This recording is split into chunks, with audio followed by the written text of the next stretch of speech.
round one feature.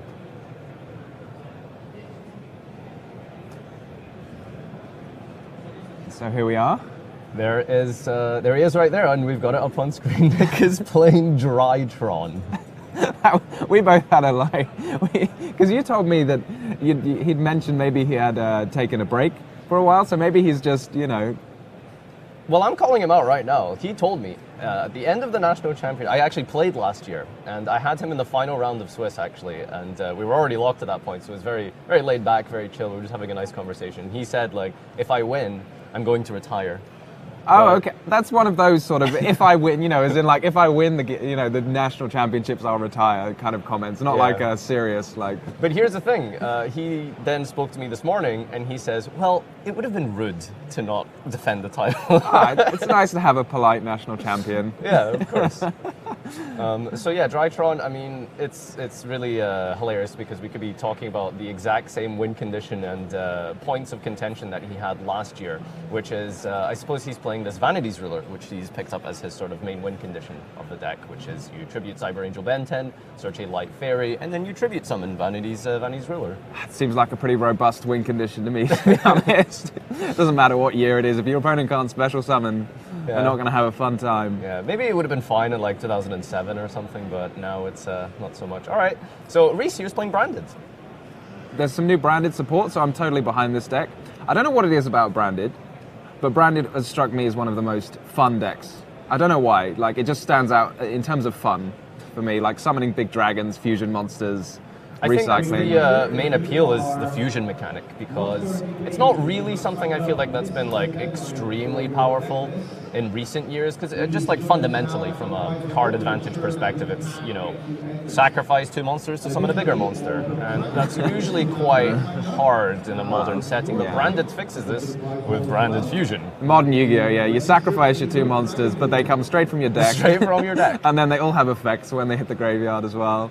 Yeah, so we're going to go for Blazing Cartesia, it looks like. That's a Blazing Cartesia, and it has to be a Fallen Balbaz, so that means the monster, well, it could be the new Branded monster, which I'm not going to get the name of correct, but fortunately it's just an Albion, so I know the name of that one.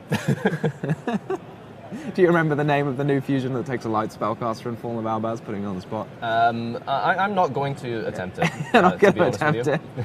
It's always tricky when you're learning new cards. You learn what they do. You learn their attack. You learn their effect. You learn their fusion materials. The name, though? But what's the name? Yeah. It's probably got Branded in it somewhere. Pass on that one. So sort of the, I guess, like one of the more popular win conditions that players have developed with the Branded strategy is Expulsion. Yeah. Well, I think we had a look at Reese's list, and it didn't look like he was main decking the gimmick puppet. So Reese specifically is, I know he's definitely siding the engine, but just as a point of discussion, I think it's, I guess the gimmick puppet has been the main sort of way to establish this. For those of you who are watching just now, maybe not sure how that functionality works, it's the trap card, which is searched or set off of the Albion in the end phase, that allows you to bring out the gimmick puppet from your graveyard, which you send off the Branded Fusion to your opponent's field. Obviously not relevant this turn, but it is something that Reese will probably be doing at some point throughout this matchup. Yeah, it's a bit kind of like what Nicholas is doing, prevent your opponent from summoning, well, special summoning in this case. It was an interesting line from Reese. So what you're saying is they're basically playing the same deck, right? One is blue, one is purple. Right? With extra steps. One of them uses ritual monsters, one of them uses fusion monsters. Exactly. I don't know which one's older out of fusion and ritual. They're both in the first season, right, of the Yu-Gi-Oh anime. But I don't know which one appeared first. What do you reckon? Oh, has to be fusion, right? Yeah, Joey's fusion monster. And Thousand Dragon as well. Yeah. Yeah. I mean, So that Foolish Burial must have sent a tragedy, I suppose, because he added Guiding Quem, the Virtuous.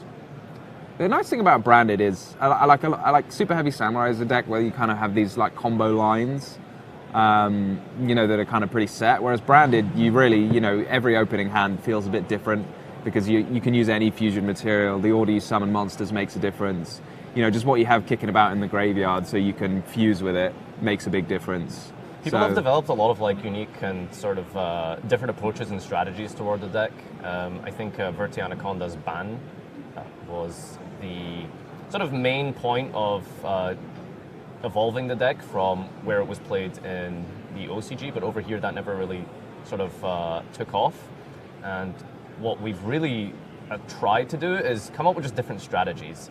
And I don't remember if you recall Red Eye's Dark Dragoon was actually utilized I really enjoyed seeing that. Yeah, no, I think it's still reasonably popular. I think the Bulgarian national champion was running the Dark Magician in his main deck. Yeah. And he said that it was a very, very powerful going second tool because Red Eye's Dark Dragoon is very good at breaking boards. So we see Reese going for a slightly unorthodox line here. It looks like he's going to banish his own Albion.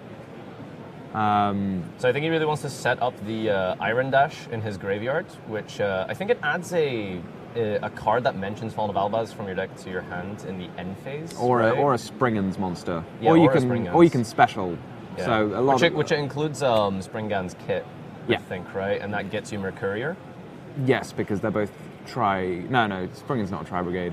It is a bit. The branded can be quite difficult when you first pick it up because it's got a few kind of sub-themes all floating together. There's branded cards, there's Despia cards, there's cards that mention Fallen of Albaz, and certain cards mention different things in their text, so it can be. Do you know my favorite thing to do in Master Duel is click on Fallen of Albaz, and there's like a related cards function. It gives you like that's the whole game. It's just like 2 pages worth of like a collection of cards. There's a surprising amount of trap cards in the archetype, by the way. You should try that with Visa Starfrost as well. Yeah, there's the Springan's kit in the end phase, it looks like. So it's actually part of, it's a Springan's card, but it utilizes, of course, the sort of semi-crossover, as you mentioned, with the Albaz lore. But they've got a few crossovers, don't they? Because obviously they have the... there's a Sword Soul... Well, it's not a Sword Soul card, a Worm card that mentions it, right? Oh, no, it is a Sword Soul card that mentions Fallen of Albaz as well. The Which one's that? There's one that special summons from your hand and tributes to summon a Sword Soul from your deck. Also mentions Fallen of Albaz. I think it can only special by the effect of a worm or something, right? It special summons if your opponent controls more monsters than you. Right. There's quite a lot going on in the end phase here. Oh, and the branded opening, is that? Yeah, that's a branded opening, so I guess it will be fetching Guiding Quem because he's already used the Alaba this turn. So Quem is just a quick effect to perform a fusion summon, isn't it? No, so Quem, when it's summoned, it sends a card that is either Fallen of Albaz or mentions Fallen of Albaz from your deck to the graveyard.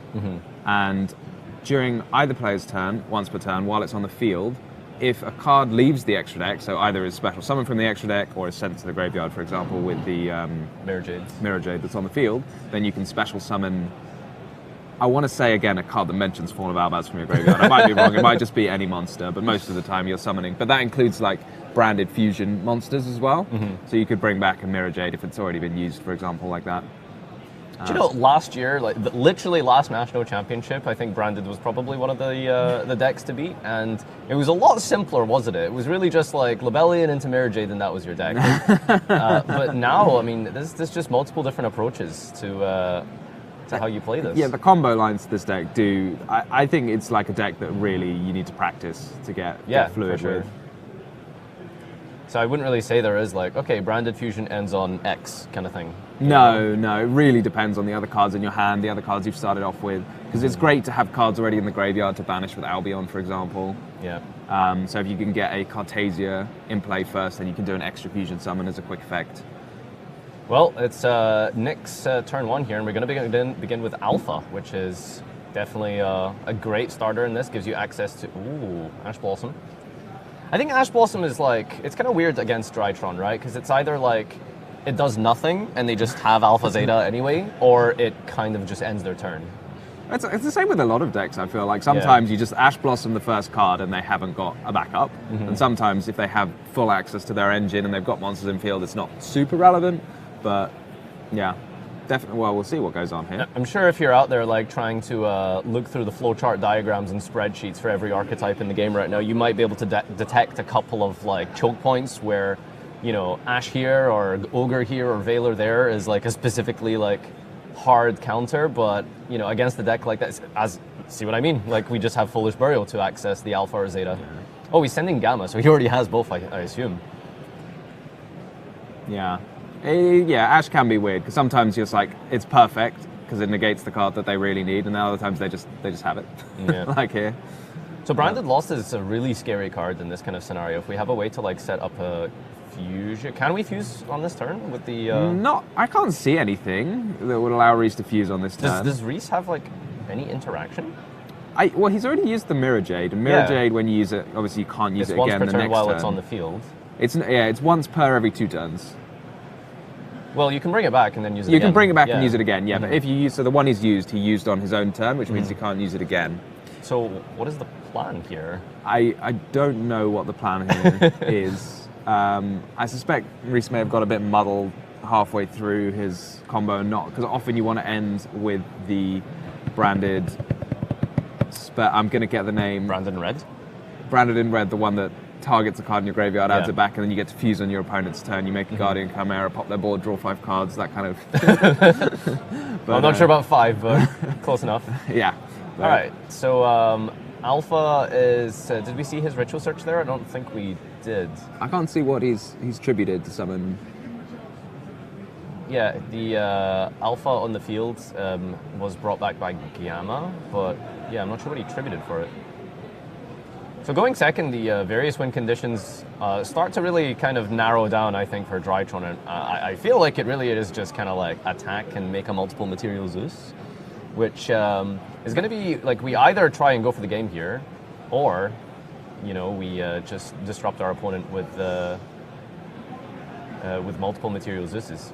I think he is getting to fuse here, isn't he? Well, no, so this will let him summon a monster from his graveyard. So it will let him fuse, yeah, in a roundabout way, because he'll bring back the Fallen of Albaz. But yeah, so because Nicholas, a card left the extra deck of Nick, then the Guiding Quem triggers to summon back a Fallen of Albaz, and then one Fallen of Albaz is summoned, you can discard a card to fuse with it. There's a lot of options here. I mean, there's multiple different targets. I think the Drytron is a machine, right? So this gives him access into either Iron Dash or... Yeah, I'm a bit worried about what he can actually fuse. I don't know what's the attribute of Mubeda Fafnir? Should be a light, right? Okay, because you can't summon another Mirror Jade, because on the card it says you can only control 1 Mirror Jade. Mm-hmm. And you can't summon... Well, most players will not be running more than 1 Sprint. So you can't... Probably he's already used Sprint, so he won't be able to summon another copy of Sprint. I think that's another Cartesia he just discarded there. Yeah. Well, I probably added itself back. Yeah. It adds itself back in the end phase from the graveyard to the hand if you send a fusion to the graveyard this turn. So this is really good with the Albion being able to use that light monster, and it's essentially just like a Miracle Fusion, and the Lost gets the trigger now, and it gives him Mercurier, which is another point of interaction. And the Fallen of Albaz, it's sort of like fusing with your opponent's monster to start off with is what's going to be really brutal here, because... losing that Xyz body is pretty important. I'm not sure Reese has planned ahead of time what he's going to fuse and summon. Can I just like activate Albion, see what we go into Draco's there? Tapalia seems like a pretty reasonable choice, as long as he's got a fusion in his graveyard, or I suppose you could use one of the ones in play. Oh, he's still got... You can use itself as well if you want to, right? Yeah. So there is Draco's Tapalia. And 2 more negates have been established for Reese here, just off of this this attempt of Nick to go for his Mubeda Fafnir line. Draco's Tapalia's got this funny line of text that it sets your opponent's monster's level to 1. Yeah. Which is fine, I guess, for is that a I think he's picking concession up from here. Nicholas? Yeah, it looks like realizing that there's just too much to play through there. So let's get back over to the desk and talk about game number 1. Maybe we're not going back to the desk. I think we're going to stay Not just yet. stay Okay. with the players. So it was a pretty brief game 1. So the round timer for our nationals this weekend is going to be 45 minutes, which is up. I think there was a period of time when it was consistently 40 minutes, but we get the extra 5 minutes per round at the moment. So that was a 15-minute game 1. What did you think of Reese's play, Nicholas' play? Putting you on the spot. I mean, I think it went about as well as you could hope for Nick at this point, right? Going second with Drytron, never really ideal. Your main sort of play, I feel, is that kind of Zeus line. And when you're able to remove bodies, generally negates and stuff, like Ash Blossom, as we saw, don't completely halt you. But when you're able to like actually physically remove their monsters from the field, I think Drytron really suffers. Yeah, so that Albaz, the Quem summoning back Albaz was particularly devastating there, right? Yeah, To fuse. absolutely. I mean, I guess at some point, like, it doesn't really matter the matchup sometimes. If you're going second and you don't have some cards in your hand to help you deal with going second, it's going to be tough, especially against the sort of combo heavy deck that Branded is. It's got a lot of engine cards, it's got a lot of powerful things it can do on its first turn, and even if you break their board, their field even, you're going to have they have infinite ways to follow up often, because again, just the single Branded fusion starts the chain going again, and they only need to resolve the one Branded fusion to kind of have access to everything, especially once their graveyard is loaded up. And the ability to recycle the Branded fusion as well with something like Tragedy. You do have a decent amount of recursion in this deck, and it just it does, like, as you say, like, just have a lot of ways to either recur, grind, or set up these really powerful fields. But my biggest concern, I suppose, going into a weekend like this, as cool as Branded is, like, absolutely immense amount of lore and fan base surrounding the Branded strategy. It really is like one of the modern, like, beloved decks by the community. It's just really hard to kind of play through Ash Blossom, I feel, right? Like, well, I think we saw in Reese's deck that he was running the 3 copies of Crossout Designator. I always try and start that card name with Nobleman somewhere, but it is just Crossout Designator. There's part of the artwork there. Do you know how many times I've typed into like a deck list on Neuron or something, Macedon especially? You type in like Nobleman, and I just put the wrong Nobleman in like my deck. Not going to be banishing any flip monsters with that card, but yeah, I suppose like last year at least, that was one of the main problem-solving points of Branded was how can I play through Branded Fusion? Because it's one thing to have a strategy that involves such a powerful combo that is just Branded Fusion, maybe plus 1 or 2 good names in your hand. But if your opponent does stop that penultimate Branded Fusion, what do you do? Where do you go from there? And I think that's one of the main sort of real problem-solving aspects that Branded players have to find for this weekend.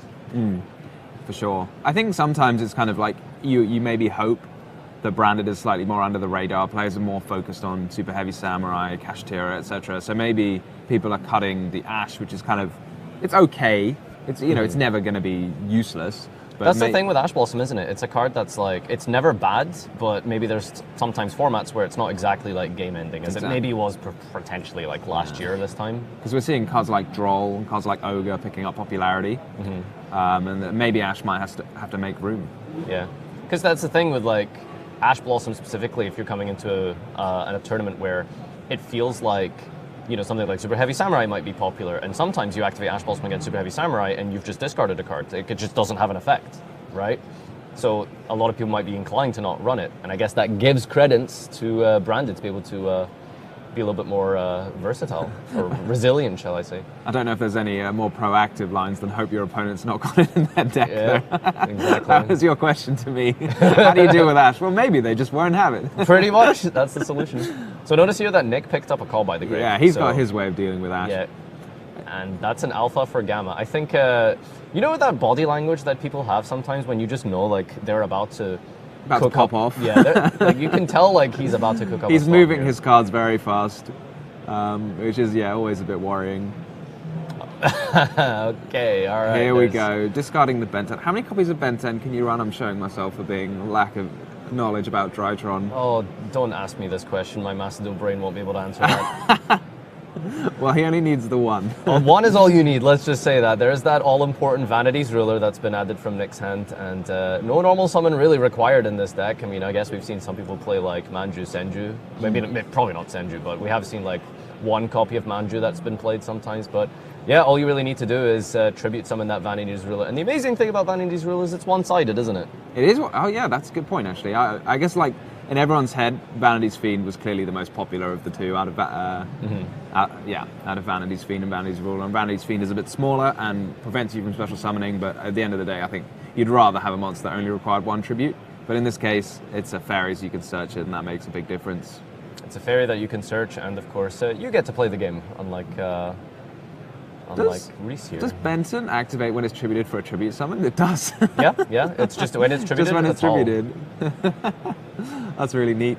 Not once per turn, multiple ways to get to another light fairy. It looks like it's just adding a copy of itself as well. That's the funny thing is about Ben 10 too. It's normally like Yu-Gi-Oh cards, they'll say like accept itself and stuff on their text, but not in Ben 10. Or once per turn. or once per turn. That's a generally popular clause, but maybe not back when Ben 10 was. And it looks like, Mu Beta Fafnir also not once per turn, so you can be ritual summoning using its materials. Yeah. I'm slightly, maybe someone needs to have a word with Nick and tell him that there's like a new win condition everyone's using with the, a very cool win condition where you ritual summon the new Dark Magician of Chaos? No. What's the name? The one Magician of Black Chaos, the ritual monster. It prevents you from activating cards for that turn? Yeah.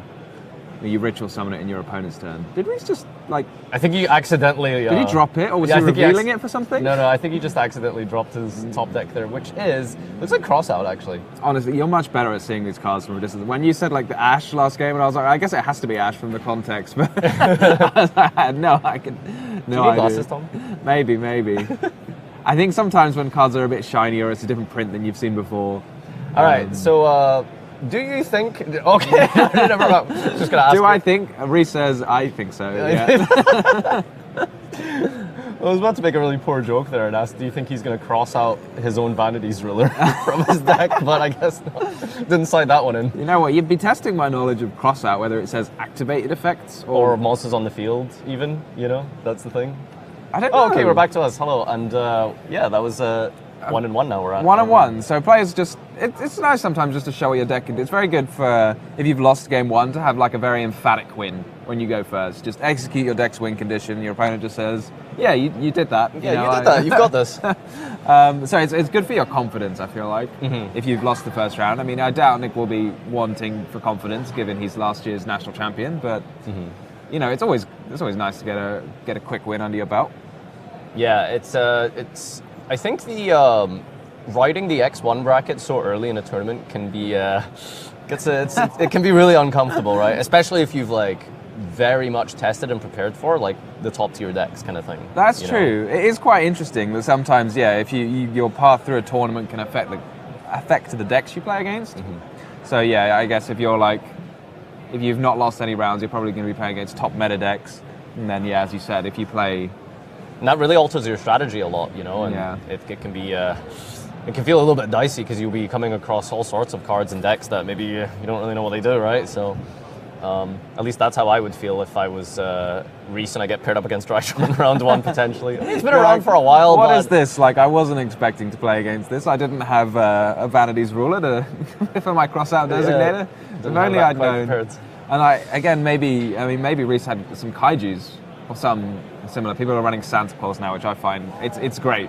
Kaijuing a Vanities Ruler? No, the fact that people are running Santa Claus. Okay. Obviously, you can't Kaiju the Vanities Ruler. That's the point. That would be a proper Jedi mind trick. The fact that people are running Santa Claus now rather than Kaijus, I find really funny. I don't know why, it's called Santa Claus. It's got a pun in the name, it's great. What is the advantage? Well, it summons it in defense mode, so if you're running... Is it for Pearly to be able to use the, what is it called, Delicious? No, it gives you a defense position monster. You can always attack with an XYZ, so you can make Zeus. I think that's the key. Too. It's also light, it's also level 6, so you can, if your opponent gives you an Ibli, you can tribute summon over the Ibli. So it has a variety of little things. So I'm sure we'll see some of that this weekend, but for now, it's good old Alimer the Jester here who will be searching a spell and trap cards. Actually, does it say, is it a card that says Fallen of Alba? No, it's a branded spell. It'll just add branded fusion, most likely. It can add branded Lost, it can add branded in red, it can add branded opening. If you don't have branded fusion, that is. Yeah. That's what it should say. It's like, if you don't have branded fusion, you can add branded fusion. Because there are some cards that say that now, actually. It's like, if you can add this field spell, but if you already control this field spell, you can add something else. So in this case, Reese is adding branded opening, so I'm guessing he's already got a copy of branded fusion in his hand. Yep, it's a good way to start, knowing that you've got both Aliber and branded fusion. That has to definitely open up a ton of different plays there. Was it opening he added? Because I see a Lost in his hand, I think, as well. No, I'm pretty sure he added opening, but maybe I'm... So that is an opening. He's got... So Lost as well as branded fusion and opening. I mean, we're going to see a real whirlwind of plays here. By the way, we did get a chance to take a look at the deck list of Nick just before the round started. Do you want to have a little look and see if there's any Ash? I'm not sure about Ash, but I think one thing that I did pick up on was his his use of, I think it was, he was definitely running Lava Golem, but I think I might have potentially picked up on a Sphere mode as well. Oh, no, I think you're right, actually. I think there was a Sphere mode. Maybe he was prepared for his opponent to summon Vanity's Ruler. Do you not think it's like really scary when you're playing such a combo-heavy deck like Branded, or just any sort of combo deck, right? And you're sitting there and you're comboing, and you're playing, you're popping off, and then your opponent's just sitting there and they're like not scooping and they're just patiently waiting. It's like, okay, what are they waiting for? Well, it's game 3. Of course, you don't scoop game 3. But in general, it's like, okay, is there like a Dark Ruler? Is there like a Tribute Monster? I think out of the decks, some of the decks, I think it really impacts you if your opponent waits and then plays a Sphere mode or something. But I think in Branded, you're happy. You haven't used too many of your deck's resources at the end of the first turn. And you might be able to still interrupt your opponent a bit if you've got that Branded in red face down, for example. Or a very, very, very shiny Albion right there.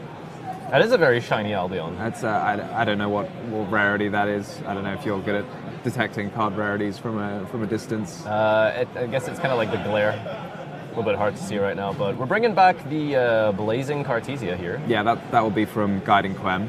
So it's great to have that in play before you activate Branded Fusion, because then you get a free summon a monster from your graveyard. It is one of those things where it's a great card, and I'd definitely be pro including it because it gives you an extra useful monster to summon off Branded Opening if you already have the access to the Aliber.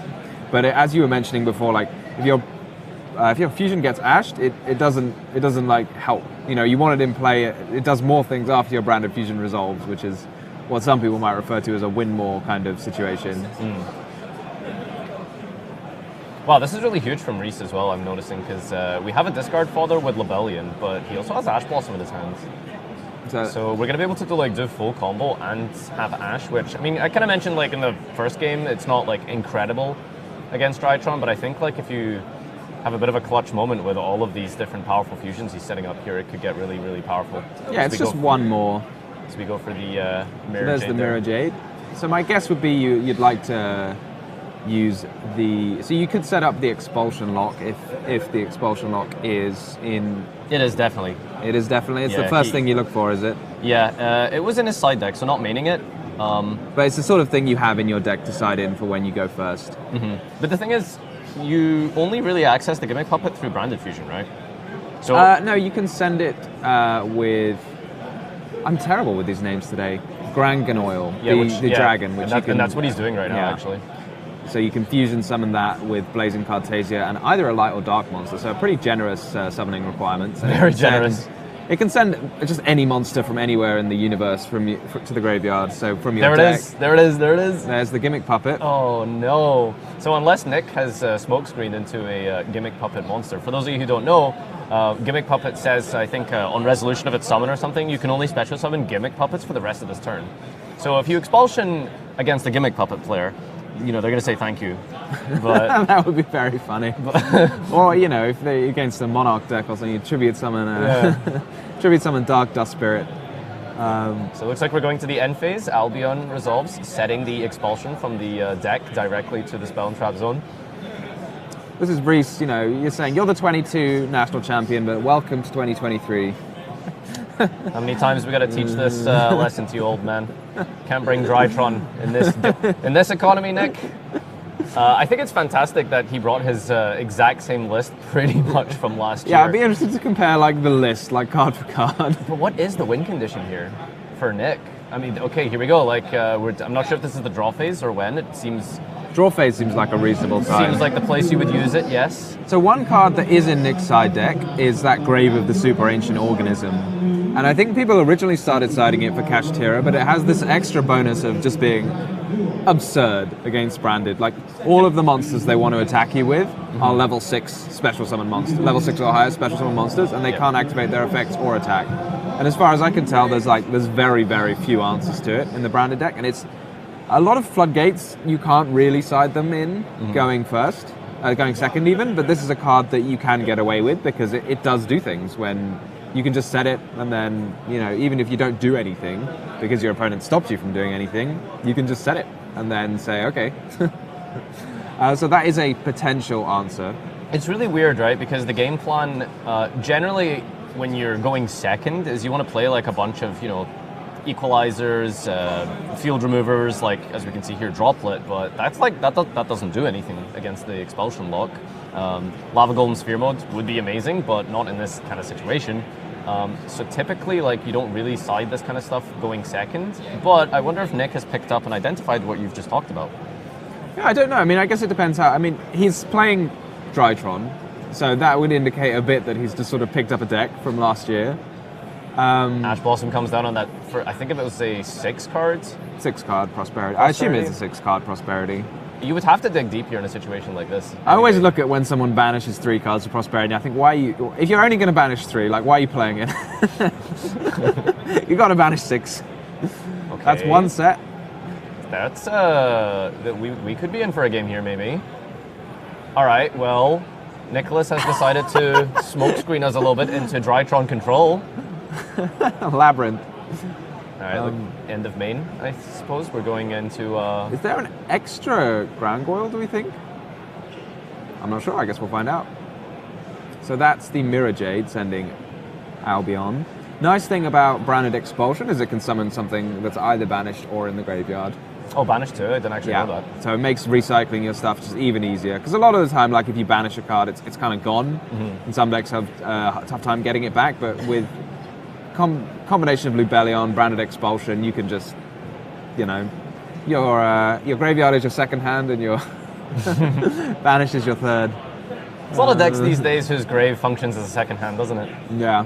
I mean, there's a few extra effects, obviously. So Reese has activated the Cartesian. Again, maybe he's not quite decided what he wanted to summon before he activated the effect.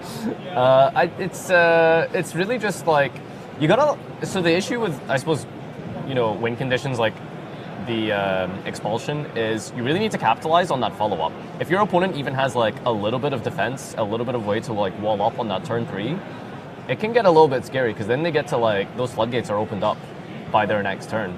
So I think that's a Karatis here who's been summoned, right? Honestly, trying to pronounce the names of the Despia fusions.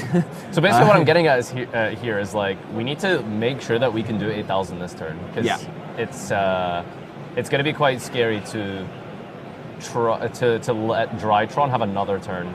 Well, the fun thing, fun depending on whose side of the table you're on, about the Expulsion lock is you can just do it again next turn. You can just activate Branded Fusion, get your Despian Tragedy in the graveyard, banish the Tragedy, reset the Expulsion and run it back. Run it back. But it doesn't matter how many turns you run it back. If your opponent activates Grave of the Super Ancient Organism, that's a good point. I don't know how you ever get over the line, to be honest. Even if you stop your opponent summoning for like 3 or 4 turns, even. Yeah. It doesn't matter if you're not putting any pressure on them, as you said. We're gonna have to beat down with just Aliber attacking. If you give your opponent a Gimmick Puppet, do you know how many defense points it has? 22 or something, right? 2,000. 2,000. 2,000. Too large. Yeah. So unless you've got like a level 5 monster that can attack over it. Santa Claus. But if there is a Grave of the Super Ancient Organism face down, which given this, it's a big if. It's a big if, but that appears to be, I think, one of the only sort of saving grace we can identify here for Nick. Then things can get a little dicey, I'd say, because you really don't want to be siding against spell and trap removal, like going first. So in Reese's case, right? Yeah. So you probably don't necessarily have any in your deck. Yeah, I'm not sure I would look at a deck like Drytron and be like, you know what would be really good here? Twin Twister.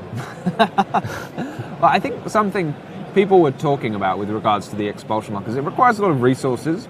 And if you just do your obviously it's more powerful with regards to restricting your opponent's plays and stopping what they want to do than pretty much anything else you can do, right? Setting up a Gimmick Puppet on your opponent's side of the field.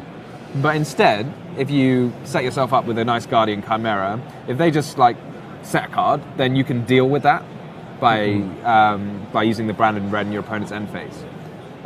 So there is merits and the other word, demerits maybe. Downsides? Downsides to both lines of play here.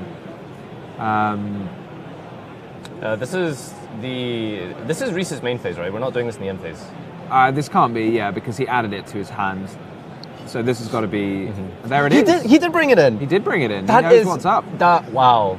That's genuinely incredible to be able to identify that going second, I'm going to bring in a trap card. Yeah, you're not allowed to play trap cards going second. It's just not a conventional thing, right? No. I mean, yeah. At least in a combo deck. Yeah, for sure. It is very like, okay, you do whatever you want. I'll just set my trap card. But yeah, it's devastating. So heads up from Nick here, because he's realized that you have to play it.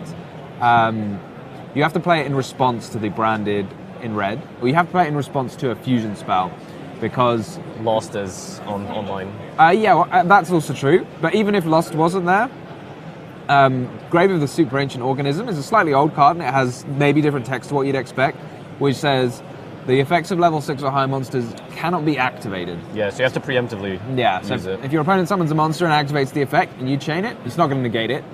It just can't be activated. So if they Although to be fair, it's not like you could really take advantage of that. Oh, yeah, what if you guess. summon Guardian Chimera, for example? Because Well, you'd activate Guardian Chimera, then I suppose, yeah. then you'd be able to destroy it. Yeah, that's true. But then again, you'd have to snipe the right cards. You would, yeah. Well, you couldn't. If you chained it, then you'd know where. Anyway, these are some all some- hypotheticals, because Yeah, of Nick course. saw the right line. And it looks like Reese is. Okay, we do gotta talk about like what Reese does. Like what do we do here? He was hovering over a mud dragon from his extra deck. It's like, if I can't summon level 6 monsters, It is big. I will summon a level 4. And I will beat you up with my mud dragon of the swamp.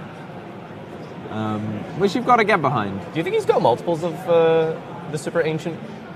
I mean, how many cards can you possibly afford to set in Drytron, right? Like, do we have more than one or something? That's a good question. I mean, it might just have extra copies of Pot of Prosperity. I mean, Torrential Tribute. Yeah. There's Chimera, which, as you mentioned, would have been great. I suppose a single activation of Nick's back row prior, but this is just not going to do anything. Yeah, I'm not sure. Great, it's a really funny card because, like, I feel like I would have liked the Mud Dragon. yeah. I mean, what else can you do, right? This doesn't do anything. Honestly, I might be talking nonsense here.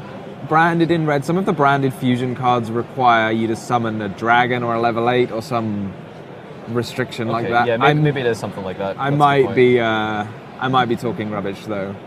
But there are a couple of the cards do require you to summon a particular thing. One thing we got to keep an eye on is the timer. That is true. There's 8 minutes remaining, and realistically, this duel is not going to end. It's going to come down to who's ahead on life points. And so, Reese currently can't do any damage. Yeah, that's with the the thing. field he has at the moment, despite it looking very intimidating. You know, he's got how much is that? 6,100 points in play, but none of them are allowed to attack. So it looks like he's going to do he's adding back the expulsion with branded retribution. So he's going to be able to do it again, the gimmick puppet. So Reese might not. Oh, he is going to get some damage in maybe. Yeah, that is a Blazing Cartasia. Yeah, this might be the only amount of damage we're going to see for at least a couple of turns For the here. foreseeable future, because Yeah. Reese knows he can just run it back. Okay, one thing. Can I just point out? Have you noticed that Nick's pad is like full of life points? He's But done it's a lot round of, one. He's done a lot of practice games. He's been testing, right? Are you a clean pad, or do you, if you go to a tournament, right? Do you do a fresh one for every match, or For do you, everyone? or do you No, I kind of do what Nick does. I sort of just do like this sort of you just keep continuation. it? Because sometimes, I mean, I don't know if you're like super sharp-eyed or something, but I'm always like, if you know, I've taken like this exact amount of damage. Then yeah, it's well the thing is, right, it's the way I like to look at it is if I'm not going to be there for a long time, I'm there for a good time.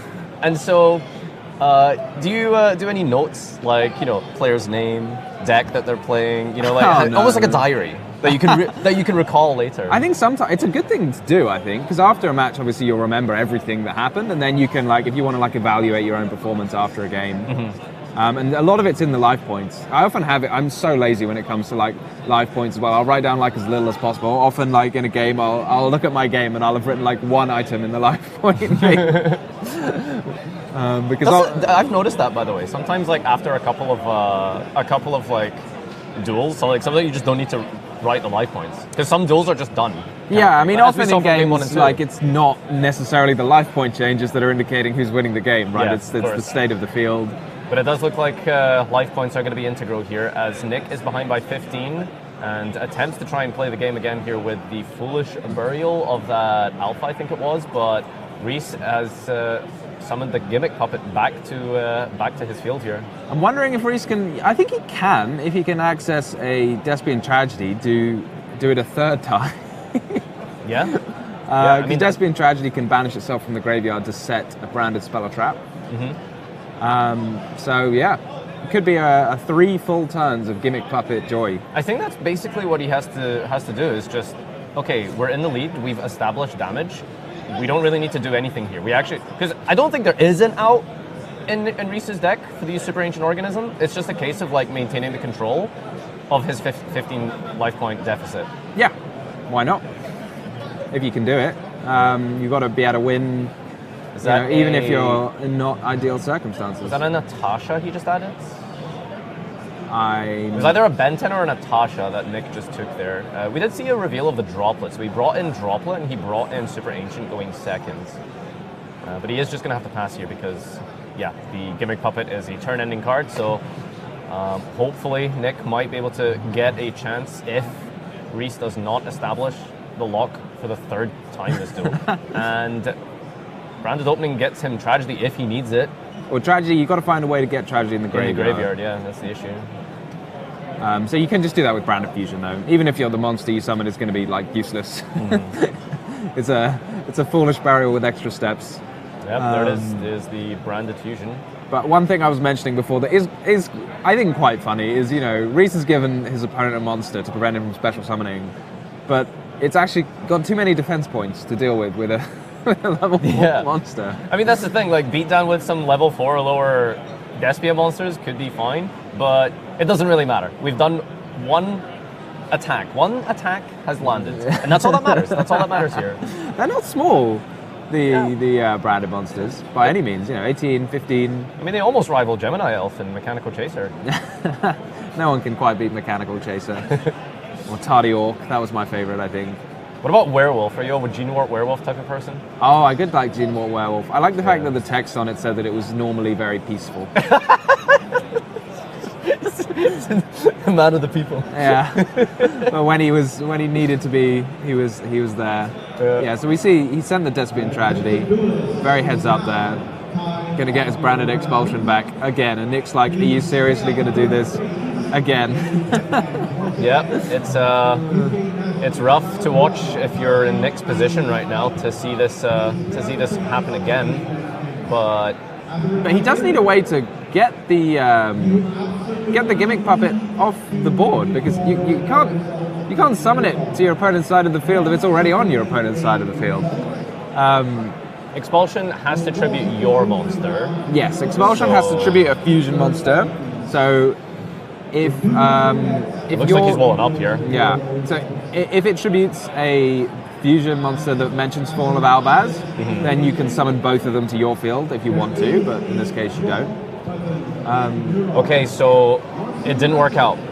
Reese has basically not been able to establish the Gimmick Puppet for the 3rd turn here. Yeah. Nick now has 2 minutes 30 seconds to try and do 1,501 damage at least. It looks quite a challenge, given there's a big wall. Yeah. I mean, he probably plays Nightingale, so he can get like maybe a couple of direct attacks in, but I don't know if it's going to be enough. Nightingale would need, it against 400 per material, you can attack once per material, so you'd need... You need quite a lot. You need 3. Which would be doable. To do 1,500? It is doable. Yeah, I mean, 3 level 1s doesn't sound like a massive... Yeah, here's Gamma. Massive challenge. I think he might have established this. I think Nick has identified what he's doing here. Oh, he's playing Diviner as well as his normal summon. You probably side out Ruler going second, maybe, I don't know. But he's searching Diviner here because he needs that utility, I suppose, for the... Okay, no Untest being sent here. He's just going for another Ritual monster, probably another Benten, just for the recursion there. Oh, okay, he's going to search a spell here for the Minionis. I assume Super Ancient Organism is double-sided. Yes, it is. So okay. I assume Nick will be aware of that. So he just needs to find a way to get a 3rd level 1 and go to his battle phase, I guess. But Yeah, 1 minute 20 seconds. I don't know if he has it. He looks pretty. I mean, obviously everyone gets quite nervous when it's close to time. Yeah. There's nothing left on Reese's side here to prevent him. Is that Natasha? I think it's not. Oh, he's gaining life points. That's another win condition. How much life points is Natasha I think it's gain? half of the monster that it targets, right? So I think it's 1,000. Can it target your opponent's monsters? No, I don't think Okay. so. But he can summon Natasha multiple times. Yeah, this right? is. I think he might have it. He actually doesn't need to go to a new phase. He can actually just stay in the main phase and gain life points multiple times with Natasha. That's always a bonus when you don't you can do everything in your main phase, so you feel like you've got a lot of extra time because you get to complete the end of your phase. So. Oh wow, this is incredible. I think Nick. Okay, if Nick gains one more time, he's actually in a really big spot, good position here. Okay, so what we're doing now is we're banishing the Ben 10 for the Natasha to attempt to special summon it by targeting the I can't say that name. The Thespian Quertus, yeah. Yep. But Reese is chaining the expulsion here to tribute the Quertus. I don't know if there's any. Oh, he can summon Mirror Fallen of Jades? Albaz, which is pretty handy. He's giving his opponent Fallen of Albaz. Okay, and gives himself tragedy. Was that? Why didn't he get Fallen of Albaz himself? And then he could have fused off the Natasha. Maybe he could have done that. But it looks like it's over. I'm not sure who's won. I can't tell either. I'm pretty sure he's resolved Natasha. That's it. Again. That's 8,500 life points. Yeah, there it is. Nick has taken this with a 500 life point lead. That was pretty intense. That was so intense. I can't believe I was sitting here talking about Nightingale. It turns out we Natasha. were trying to figure out a way to how does he get through the whole field? He doesn't need to get through the whole field. That's incredible. Wow. That was a very cool line. I mean, I guess if you're playing an old deck, you can be it's good if it's a deck that you're extremely familiar with, so you can identify that that's what you need to do.